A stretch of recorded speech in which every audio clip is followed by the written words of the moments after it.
Kapolri turun tangan, 3 pelaku pembacokan Jimmy Sugito akhirnya ditangkap.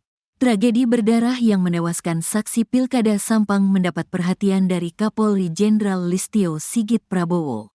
Kapolri mengungkapkan, sudah ada 3 pelaku yang ditangkap oleh tim gabungan dari Polda Jatim dan Polres Sampang. 3 pelaku yakni FS, IDI, dan DUR, semuanya adalah warga Sampang. Sementara itu, 2 lainnya masih dalam proses pengejaran polisi.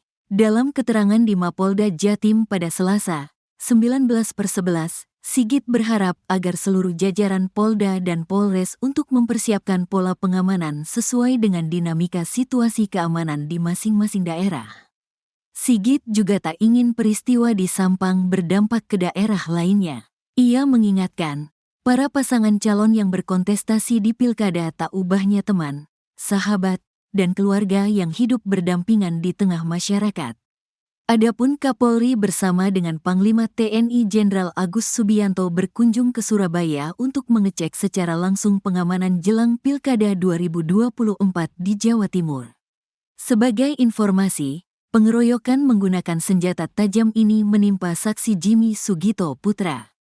Jimmy sendiri merupakan pendukung dari Slamet Junaidi Ahmad Mahfuz, Jimat Sakteh. Insiden ini terjadi di Desa Ketapang Laok, Kecamatan Ketapang, Kabupaten Sampang, Jawa Timur pada Minggu, 17/11.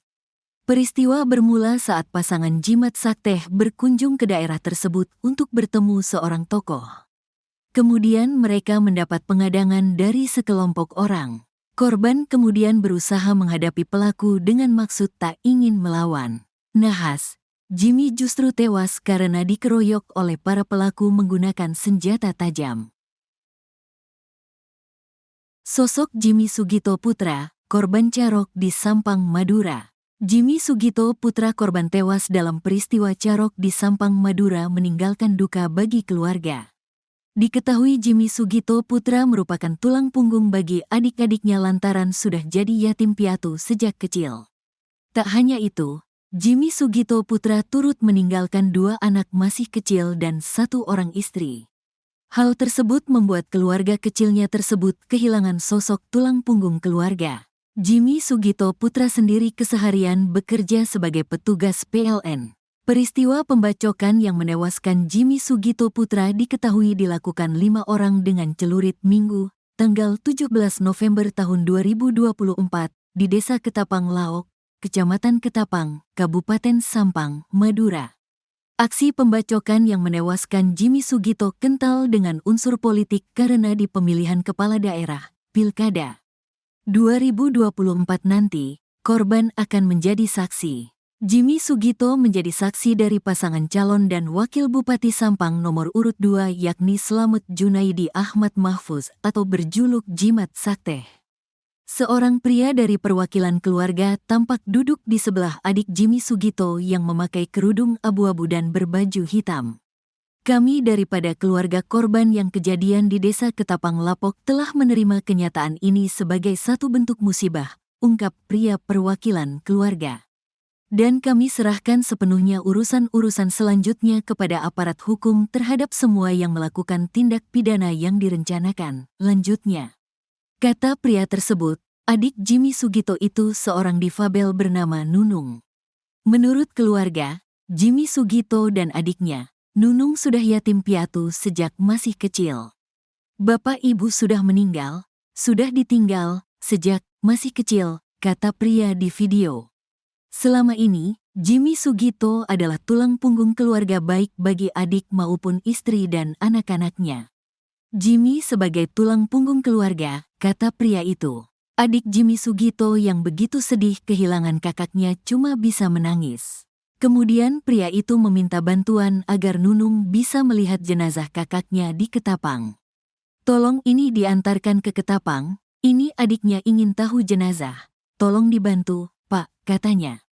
Calon Bupati Sampang, Slamet Junaidi pun tak tinggal diam setelah mengetahui Jimmy Sugito Putra saksinya tewas.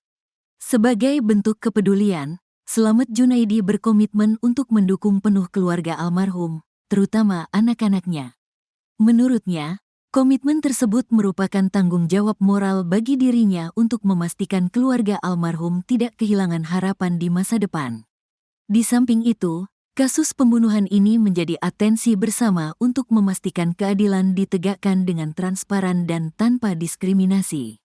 Sementara, paman korban, Abu Sidik menyampaikan, sangat berterima kasih atas kepedulian yang diberikan kepada keluarga keponakannya. Abu Sidik lalu mengurai tabiat korban selama ini. Dikatakan Abu Sidik sejak kecil sampai korban berkeluarga hingga memiliki anak tidak pernah neko-neko dengan orang lain, termasuk tetangga dan warga lainnya. Bahkan, dia sempat bertanya kepada warga lainnya di tempat tinggal korban. Korban dinilai sangat baik dan taat bekerja sebab, meskipun tengah malam korban pergi ke lokasi kerja misalkan ada panggilan. Pihaknya mewakili keluarga meminta kepada penegak hukum untuk menangkap seluruh pelaku dan menghukumnya seadil-adilnya karena persoalan ini telah menghilangkan nyawa orang. Sosok Jimmy Sugito putra korban pembacokan 5 orang seusai paslon Jimat Sakteh berkunjung. Sosok Jimmy Sugito putra, korban pembacokan berujung pembunuhan di Desa Ketapang Laok, Kecamatan Ketapang, Kabupaten Sampang, Madura pada Minggu, 17 November 2024. Jimmy Sugito putra tewas bersimbah darah setelah dikeroyok sejumlah orang bersenjata celurit. Aksi kekerasan ini sempat direkam warga di sekitar lokasi, hingga videonya viral di sejumlah media sosial. Jimmy Sugito putra saksi dari pasangan calon, Paslon, Pilkada 2024 nomor urut 2 Slamet Junaidi Ahmad Mahfudz, Jimat Sakteh. Hal itu dibenarkan oleh Ketua DPD Partai Nasdem Sampang, Surya Noviantoro, sekaligus sebagai ketua tim pemenangan Jimat Sakteh. Korban yang juga sebagai pendukung sekaligus saksi dari paslon Cabub nomor urut 2 Slamet Mahfudz itu, dikenal memiliki kepribadian yang baik dan selalu mengedepankan sopan santun. Hal tersebut disampaikan paman korban, Abu Sidik, di mana dirinya sangat mengenal keponakannya tersebut. Abu Sidik mengatakan bahwa, dari kecil sampai korban berkeluarga hingga memiliki anak tidak pernah neko-neko dengan orang lain, termasuk tetangga dan warga lainnya. Keponakanan, korban, saya ini sangat ramah. Adat sopan santun ketimuran yang diterapkan oleh keponakan saya ini, ujarnya. Bahkan, dirinya sempat bertanya kepada warga lainnya di tempat tinggal korban. Korban dinilai sangat baik dan taat bekerja sebab, meskipun tengah malam korban pergi ke lokasi kerja misalkan ada panggilan. Pekerjaan keponakan saya, petugas PLN, jadi saat ada panggilan dari atasan ke lapangan dia langsung menuju ke lokasi, terangnya. Pihaknya mewakili keluarga meminta kepada penegak hukum untuk menangkap seluruh pelaku dan menghukumnya seadil-adilnya karena persoalan ini telah menghilangkan nyawa orang. Insya Allah kalau dari keluarga tidak akan melakukan tuntutan seperti balas dendam, karena kita orang berpendidikan, tuturnya.